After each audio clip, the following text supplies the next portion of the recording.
morning, good afternoon, or good evening, depending on the place where you are in the world.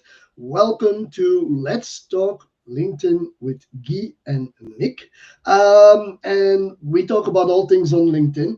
So I'll get started by asking you, Guy, or by saying good morning and asking you, what do you want to talk about today? Good morning, Mick. Doing fine over here. Hope you're doing fine too. Uh, Mhm. yeah, I would love to talk about the takeaways people bring to the table when they visit an event Yeah. like the Uplift Live event. Um, so that's one part I would like to discuss. All I'm right. also curious about the voice clip, how many people took action and decided to record a voice message, the famous 10 seconds. Right. Right. Um, Right. so those two are the things I would like to discuss today, Mick. All right. As you know, I'm trying to look for a post here that I'm going to send to you, um, because I think that was an interesting. I'll send it to you via LinkedIn, I guess. Um, all right, LinkedIn Live. What's your what are your takeaways from LinkedIn Live? LinkedIn Uplift Live Live. or Uplift Live? Uplift Live, of course. See, if you, I'm a man. I cannot multitask. I've proven that once again. Well, LinkedIn and Uplift are almost the same because it was 100% about LinkedIn. Yes, it was. A great event organized by John Espirian, Gus Bandel, and Jeremy Freeman Hmm. a couple of weeks ago in Birmingham. And Yep. what I noticed as a speaker Hmm. doing the gig together with you, Hmm. that there's a lot of posts coming afterwards. Yes. But well, not all, most of the posts are like these takeaways. Hmm. We had 8 speakers, so they give you one line of each speaker, and it was a lot of work being tagged all those times. So that's the learnings we got being a speaker. And I think it's polite and etiquette to return with a Yep. comment or well Definitely. Yep. engagement as a minimum. Yep. But what I noticed is that most of the posts are lookalikes, so they don't stand out. They give you a takeaway of each speaker with one Hmm. line, the things they learned. Right. And I wonder what that will bring to the author publishing these type of posts. Oh, that's a tough. That's always tough, of course, because as an author of a post, and I've written one myself, so I feel guilty too. Um, it kind of like, creates awareness that you are at an event that shouldn't have been, that you shouldn't miss. And yes, John, we shouldn't miss your events, and we'll be at the next ones that you ever organize. So it kind of creates yeah, a feeling that people might have missed something. And you can act as a resource in terms of what did you learn from the different presentations. Does it do much for you? I'm not sure. No, I mean it creates a lot of buzz, which is wonderful because it was a wonderful event Hmm. for the third time.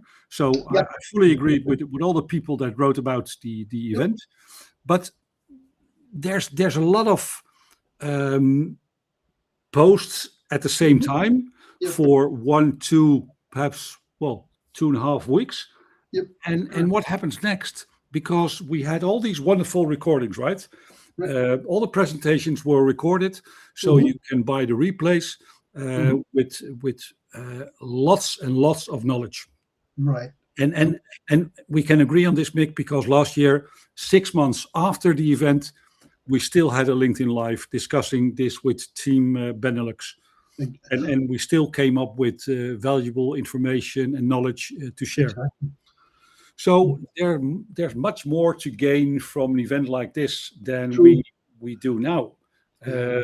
and I feel a bit sorry that it's all pushed together in those 2 weeks. We And what happens next? Well, it's kind of funny you mentioned that, though. Yes, it's all in a very short period of time, and now it's slowly dying down. That's why I guess I've waited um, to go in more depth in terms of posts about the conference. I mean, I did one the day after, but I think the value comes from waiting maybe a month, two, and then digging back in and seeing where the value is, Yeah. because it's very simple, or I know it's very simple to come up with this summary post. You look for a good one-liner, you look for a good piece of knowledge, and it's like a spur of the moment. But I think like what we did with the Team Benelux last year, by doing a review presentation by presentation in a LinkedIn Live, actually delivered us so much more value, I think, and Mhm. delivered it to our networks. Yeah. And as John mentioned, I still haven't caught up with all the notifications about the conference. Same goes for me. I True. missed a couple of them because Yeah. there were, well, over 100 or more notifications. Yep. And again, I think it's a kind of etiquette and politeness to engage with all of these people who took the time to tag you or to mention you and Yeah. to mention what they've learned from the event. So there's a lot of learning in events, Yes. Yes. Yes. and a lot of opportunities. I think that's the summary. A lot of opportunities to gain from events by not putting them all at once at the table.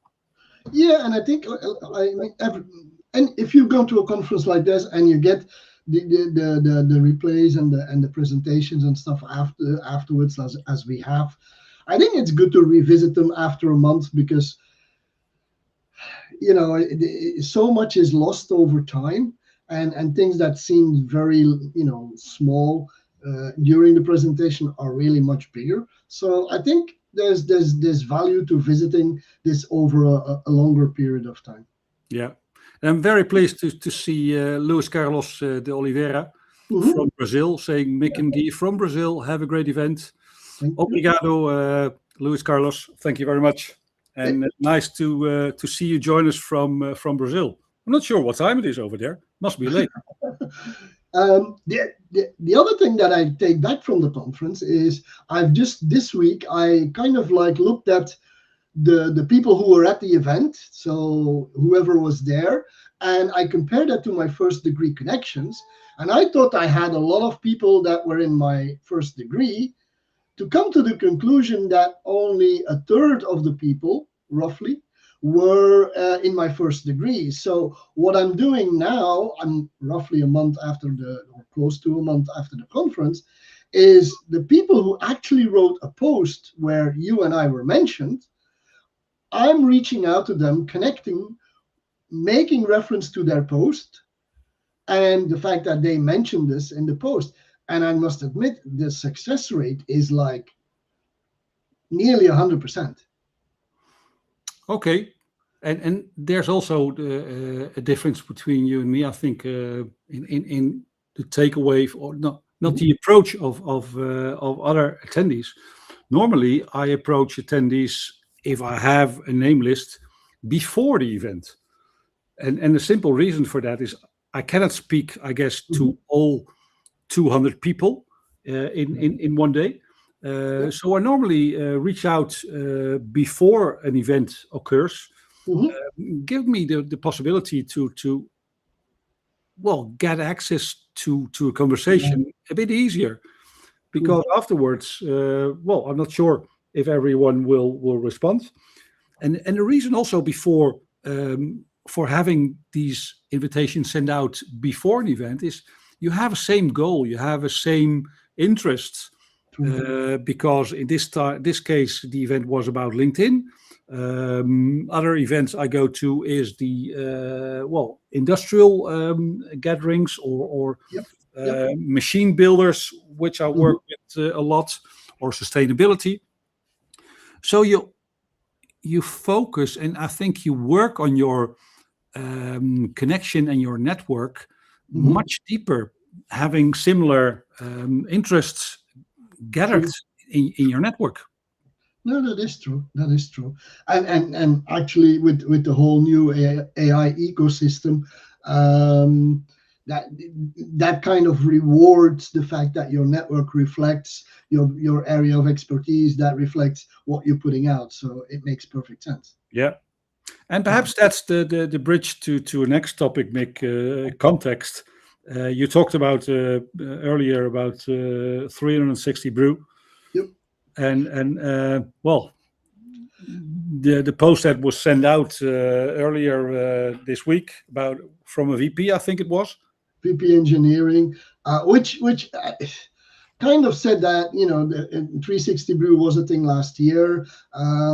It's no longer. It was never implemented at full scale. It was just more of an initial test. Even though that I think a lot of the things that were in there are applied today anyways. So I think it just. Maybe it's also a way for LinkedIn to get rid of this little denomination, because everybody's kind of like talking about 360 Brew, me included, by the way. So, but maybe LinkedIn doesn't want to be known for that, and that's they basically, the post said that it was a test. It wasn't really implemented at a complete scale, and the white paper which was actually drawn back, which I know about, because it was pulled back, I guess, last year in October, November already, would confirm what this is. The only thing that I have is, if you look at the gentleman's title, I mean, he's a VP of engineering when you look at his experience. But when you look at his job, we talk about Tim Jerka here, right? Yeah. But when you look at his headline, the bearer or the bringer of good news on LinkedIn, I'm like, is this a joke, or should I take this person seriously? Please explain, Mick. Sorry? Please explain. Well, I mean, we all advise our clients to put something in our headline. I know this is a side pass, but that we help people doing this, that, getting those results. Some people have their function at company XYZ, and what's the bearer of good news at LinkedIn? When who is ever going to look for something like that on LinkedIn? True. So, I mean, I've seen in the last week a bunch of practices from LinkedIn people that really make me feel very strange about the people and their profiles. I mean, people creating posts and putting at the end, put this word in the comment and you'll get this from a LinkedIn person. Isn't that what we're trying to stop? Totally. So, I mean, I've seen a bunch of those type of practices that would, together with this post about 360 Brew that's dead, which, all in as a sense, I can believe what he says, but how seriously should you take those people, though? That's what I'm kind of like. We all know they're not the spokesperson for LinkedIn. I mean, let's be honest. No, I mean, it's not the official channel, the official communication channel, but it's one of the employees. He's not in the lower rank, so to speak. No. So he is within the center of engineering. So his voice, it's an important voice. No doubt. But it goes against every practice that any LinkedIn trainer has around the world to do something like this, because the bearer of good news. Come on, guys. No, I fully agree. The bearer of good news is a headline that has no value for such a position, I guess. In any position, but especially from a LinkedIn engineer, vice president in his team. Yeah. Because, I mean, I got the post, if you send the post to somebody else, you get into your messages, you see his picture, you see his name, and then you see this line under it, and you go like, who's this? how are you going to? I mean, that's my pet peeve with the headline. I guess is that he might be a VP engineering, he might be a person of very big status. I'm not debating that, but is that the practice we should be going for in the future? No. So, but I mean, 360 Brew, it was what it was apparently. But some of the principles are being rolled out in different ways, different formats, because it's basically the AI ecosystem that's being implemented, and that was what 360 Brew was. Well, if I summarize his post in an article, it's things I guess we already knew, but well, LinkedIn is shifting from tricks to genuine, meaningful interaction. Yep. AI now ranks content based on behavior, not engagement hacks. Yep. And only authentic, valuable content will gain visibility and momentum. So what's new? Exactly. There's nothing new in it. It's stuff that's been there for ages, even before there was talk about AI. But I think still, when I see the number of posts that that get traction because of all the old tricks, or the educational posts that are being produced and getting no traction whatsoever, it's kind of like contradicts everything. Say that again, Mick. Well, there's a lot of educational posts that are out there that are getting zero, or well, zero is maybe a little exaggerated, but are getting very little traction. I mean, I've got people complaining about, my post got, 150, 200 views or impressions. And I know impressions are vanity numbers, but still, you want to have your post distributed to a larger audience, even though they're educational. And that's not happening. I'm still seeing the, comment this for getting that. The clickbait stuff. It's disheartening to see, because you're trying to explain to clients, make more educational content, and then they do, and they get basically punished. Well, it also depends on the size of the pond you're fishing in. How big's your audience? How many other people are posting in that same network? And then you have companies I worked for. Well, before I even entered the front door, I had to sign an NGO because they work in defense or space machinery. Right. So it all depends on the type of company or author you're working with. But indeed, there's very poor engagement on lots of posts, and if we're aiming still to get those kind of dopamine to get traction on your post, and it doesn't happen, will I continue to post, or will I, or do I decide to stop, or to put my energy somewhere else? Yeah, and I think what I'm seeing is that people try to be more educational, they try to be more relevant to their target audience, and when they don't get the results they hope for, or everybody's still chasing impressions, let's be honest, because that's the only thing that really people can see. But people are losing their enthusiasm. Mick, perhaps we should stop treating LinkedIn as social media. I mean, we don't expect engagement on our websites, do we? Most of our websites are static. Some have blogs, but we don't expect people to engage on our website. And I think we should see LinkedIn such as, not similar 100%, but there is sort of engagement. But if we stop aiming at hoping we get more likes or comments, it's a discussion panel, true, but to me it's not social media. Yeah. Well, so if you continue like you do for I don't know how many years, 7 or 8 years now already, that you post every single day, you don't expect to get traction on each and every single post. No. But still, you continue posting and writing and giving to the platform, sharing your knowledge. So if people continue sharing their knowledge in educational posts, in other type of posts, they will be noticed in the end. They will be seen, and they will get their clientele at the table. So it's not a matter of focusing on those likes and comments and reposts.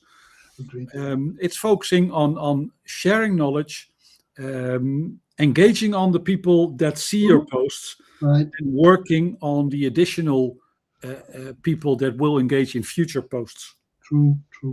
But I mean, I'm doing a funny. Well, it's not a funny experiment. It's a continuous experiment where I've stopped sending birthday wishes and congratulations for the new job and stuff like that. I've switched my approach to congratulating people to connect with me X number of years ago, and I focus on the 5, 10, 15, and 20 years people. And it's funny how many people, especially from the 10 and the 15 years, come back to me and say that they haven't reacted on anything I've done in those 10 years, I guess. And they come back, is like, oh yeah, I keep seeing your posts regularly in my home feed. And that is also part of the motivation why I continue to do what I do. Yeah, so we call them lurkers, but they are people that generally are interested in what you do. They connected at the time 5, 10, 15 years ago, and they still see you in their feed. So we're not how would we call it in English? Invisible? Well, colors in the dark that echo in the dark. No. That you shout out and nobody hears you. So they see you, they hear you, and the reason why they don't respond, well, I don't know. But that's all right. I mean, it confirms to me that when I send out this message, and I send out every day, there's roughly anywhere between, well, today there were 6 people that were in those 4 categories. And if it's a good day, there's 25 people in there. But it's kind of like, okay, they've seen my stuff, they remember me, and they actually send me a DM back, which is, as John said during his presentation, the DMs are immune to the algorithm. They get the DMs, and people come back and give you also all kinds of comments, which is kind of great. Absolutely, and those lessons from all what we learned from John also about DMs, they're gold again. I mean, True. There's a lot of info. We always say that the gold lies in the personal outreach, and so DMs, offline, emails, phone calls, all the things that happen afterwards, after you've published a post, after you've commented. True. That's where the real relationships start. True. I completely agree. And it's posting is like the cherry or the icing on the cake. I mean, that's where it kind of you show your knowledge, but it's the DMs, it's the comments, and the offline conversation you have with people. And which is bringing the human back into, going back to the human side of LinkedIn, which obviously you know something about and it's coming, so don't worry. It's just taking a little longer than I kind of wanted to take, but it's going to be there soon. So I wanted to go on to another little thing. How do you use how do you use the out of office on LinkedIn in the messaging section? Because I see all kinds of usages. One, people that don't. Second, people that have it continuously on with what I would call semi-commercial messages. And then you have people who use it as a real, I'm out of the office thing. How do you use that on LinkedIn? And what do you think of people who, whenever you message them, you get a message back? Well, indeed, to me, that's also too commercial. So is well, at first you think, okay, that's interesting, clever, Hmm. well done. I should do the same. But if you are in contact with certain people that you DM more often, and all of the time you get such a message, then I would say, that's not really. It's a bit like the example of comparing Europe with the United States. We're more laid down, or Europe and the Pacifics. We're more laid down, and Americans are more outspoken. We call them loud sometimes, Hmm. too commercial, and I Yeah. guess that's also part of culture. Yeah. Another topic we discussed as well. So Mm. I do understand how it works. On the other side, they should understand that it could have an effect of negative attention. Yeah. So it's learning from both cultures, I guess. Yeah. So I use it when I'm on holiday. I Yeah. still use it. Mhm. Well, not always, because sometimes I do respond to comments even when I'm on holiday, because I think it doesn't take too much time. On the other hand, we all need a break, so it should be wise to put up your out of office message during the times you're really absent or really want to slow down. Yeah. But Now, again, I'm not a fan of people yeah. having the message on all of the time. Well, the thing is, I had to use it this week for a very specific reason. Um, some, I don't know what the actual explanation is, but during the week, my website and my email stopped. Okay. The hosting service had a problem, and I didn't receive any emails. And when I opened my email in the morning, it was like the same as the day before. It's like, this isn't normal. Hmm. I mean, I thought I was lucky, not getting any emails overnight, but I kind of felt there was something wrong. Then somebody said, well, by the way, I tried to go to your website and I get a website not found kind of deal. So then I had to change, or I wanted to inform people that my website was no longer available. And then I used it for like a day, because it took about a day to get it back. To when they sent me a message on LinkedIn saying, by the way, the website doesn't work, that kind of stuff. That's another way of using the out of office, in my opinion.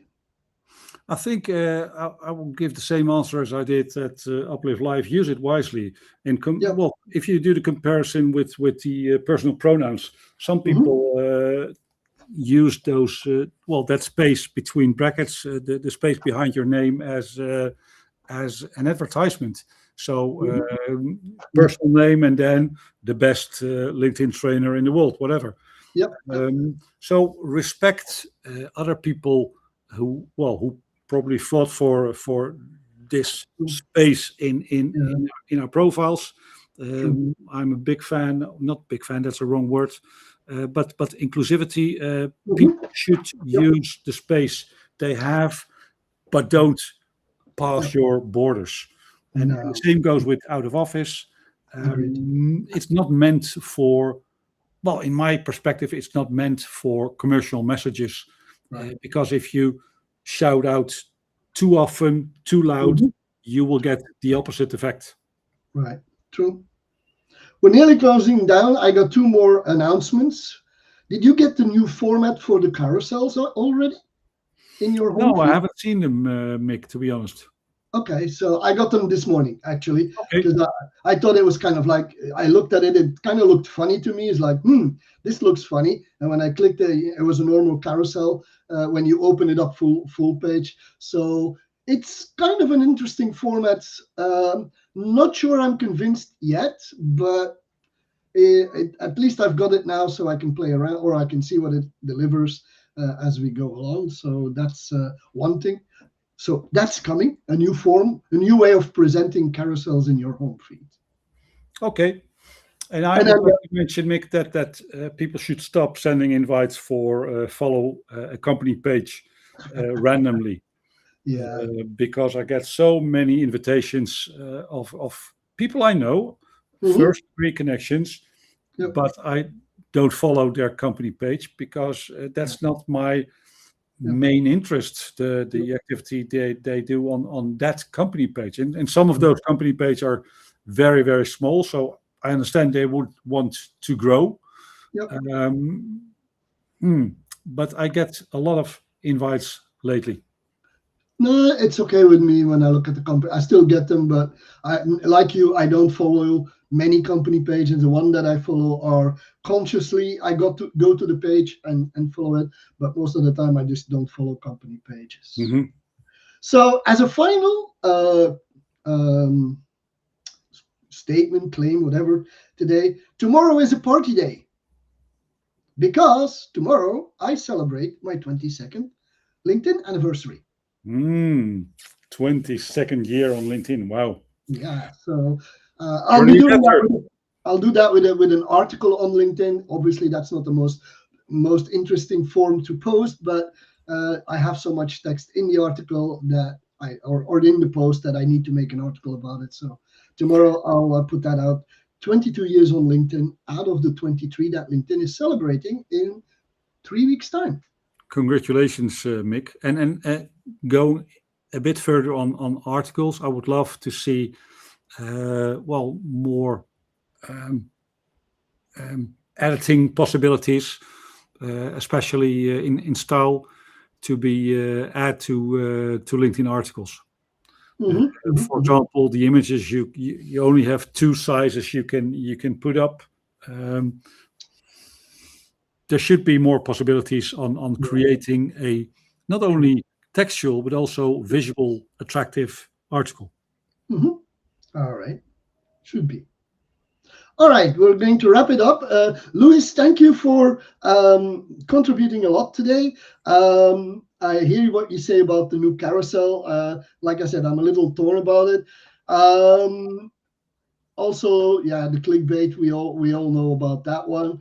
And when it comes down to reporting these people, yeah, we should. But it's kind of I do the same thing when I see these flood special posts with the comment in, even if they're from people that I really know and like, but it's not done. So I report them as spam or as fraud and scam, whichever one attracts my attention.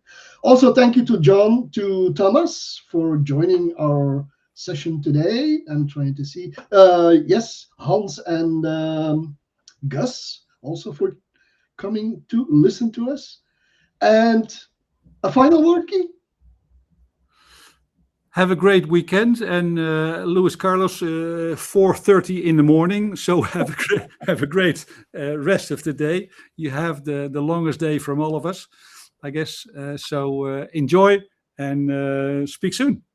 Speak to you all soon and have a nice weekend. And we'll be back next week in Dutch and the week afterwards in English.